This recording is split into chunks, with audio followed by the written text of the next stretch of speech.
জ্বলাই দিলে সাৰ হয়তো এতিয়া সাৰ হেৰি কৰিবলৈ দৰকাৰ নাই আৰু মাটিত হেৰি একোবা ঘাঁহ মানে হেৰি এইটো কি বুলি কয় দেৱাই দি পিনি মাৰে দেৱাই দি পিনি ঘাঁহ মৰাটো চবচে বেয়া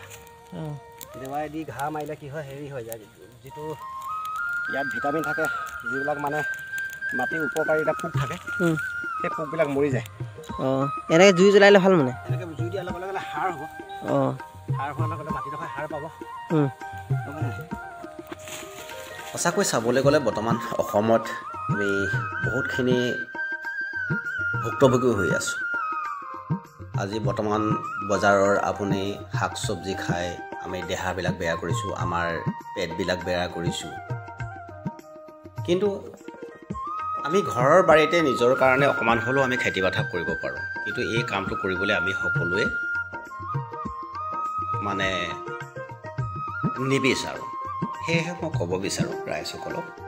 আপোনালোকে প্ৰতি ঘৰতে ঘৰৰ পাছফালে কমচে কম বেছি নহ'লেও আধা বিঘা মাটি এটা আপোনালোকে খেতি কৰিবৰ কাৰণে আগতীয়া ধান দি থ'ব যাতে আগতীয়া ধান দি থ'লে ইয়াক কাটি মেলি লৈ আকৌ আপুনি খেতি কৰিব পাৰিব এতিয়া আপোনালোকে চাওক পঞ্জাৱত চাওক গুজৰাটত চাওক হাৰিয়ানাত চাওক জম্মুত চাওক এইবিলাকত কি হয় তেওঁলোকে ইটোৰ পিছত ইটো খেতি কৰে ইটোৰ পিছত ইটো খেতি কৰে আপোনালোকৰ তাত খেতি বিলকুলেই তেওঁলোকে কেতিয়াও এৰি নিদিয়ে তেওঁলোকৰ যদি আধা বিঘা মাটি এটাও যদি ৰৈ পৰি থাকি যায় তেওঁলোকৰ এনেকুৱা এটা তেওঁলোকৰ হয় যে ঘৰখনত কোনোবা মৰিলেহে এনেকুৱা ধৰণৰ তেওঁলোকৰ দুখী হয় আৰু তেওঁলোকে কেতিয়াও মাটি পৰি থাকিবলৈ দি দিয়ে কিন্তু আমাৰ অসমৰ মাটি বছৰটোত 6 মাহ দিন এনেকৈয়ে পৰি থাকে আমি কুম্ভৰ কৰ্ণৰ নিচিনা হৈ গৈ আছোঁ দিনক দিনে 6 মাহ খাবৰ কাৰণে যা যোগাৰ কৰিলোঁ 6 মাহ দিন আমি শুই থাকোঁ আজি মিয়াসকলে আহি অসমত খেতি কৰি তেওঁলোকে উপাৰ্জন কৰি খাইছে কিন্তু আমাৰ অসমৰ মানুহবিলাকে আমি লোন লৈ আমি গোটত লোন লৈছোঁ বন্ধন বেংকৰ লোন লৈছোঁ অনেক ধৰণৰ লোন লৈ আমি ঘৰতে খাই বৈ আমি পৰি আছোঁ একো কাম এটা হোৱা নাই কিন্তু মাটি পথাৰত বহুত পৰি আছে আপোনালোকে দেখিছে প্ৰত্যেক ঘৰে মাটি আছে কৰিছে কিছু পাৰ্চন লোকে কৰিছে মাত্ৰ 100ৰ ভিতৰত 20 জন মানুহে অলপ পৰিমাণে খেতি কৰিছে তথাপিতো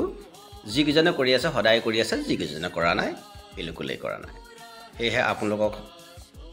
ক'ব বিচাৰোঁ যে সজাগতা অহা বহুত আৱশ্যক সজাগতা হোৱা বহুত আৱশ্যক সজাগতা কৰক আৰু ৰাইজসকলে সৰু সুৰা খেতি কৰিবলৈ আৰম্ভ কৰক আৰু লগতে মই আপোনাক ক'ব বিচাৰিছোঁ ইয়া দেখিছে যে ইয়াত ঘৰা দি থোৱা হৈ আছে এইবিলাক হ'ল চন্দন গছৰ পুলি আপুনি চন্দন গছ যদি 100 জোপা আপোনাৰ বাৰীখনত ৰুই থয় আপুনি 15 বছৰ পিছত আপোনাৰ ল'ৰা ছোৱালীক আপুনি কি দিব পাৰিব কমচে কম 1 কোটি টকা দিব পাৰিব আজি চন্দন গছৰ মাৰ্কেটত দাম বহুত অধিক 1 কেজি চন্দন গছৰ মূল্য বজাৰত 6000 টকাৰ পৰা 14000 টকালৈকে হৈছে ইণ্টাৰনেশ্যনেল আপুনি এই সময়ত যদি 6000 কথাই বাদ দিয়ক 3000 বা 2000 টকা এটাই ধৰি থওক আপুনি এজোপা গছত কমচে কম আপোনাৰ 80-90 হাজাৰ টকালৈকে আপোনাৰ ইনকাম হ'ব তেতিয়াহ'লে আগন্তুক আহি থকা 15 বছৰ পিছত আপোনাৰ 100 জোপা চন্দন গছ যদি আপুনি লগাই থয় তেতিয়াহ'লে আপুনি 1 কোটি টকা বা 2 কোটি টকা গৰাকী নিশ্চয় হ'ব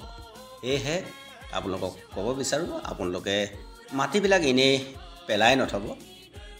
মাটিত যদি আছে আপোনালোকে এই কামবিলাক কৰি যাওক গছ ৰুওক লগতে সৰু সুৰা অলপ খেতি কৰক নিজৰ স্বাস্থ্যও ভাল কৰক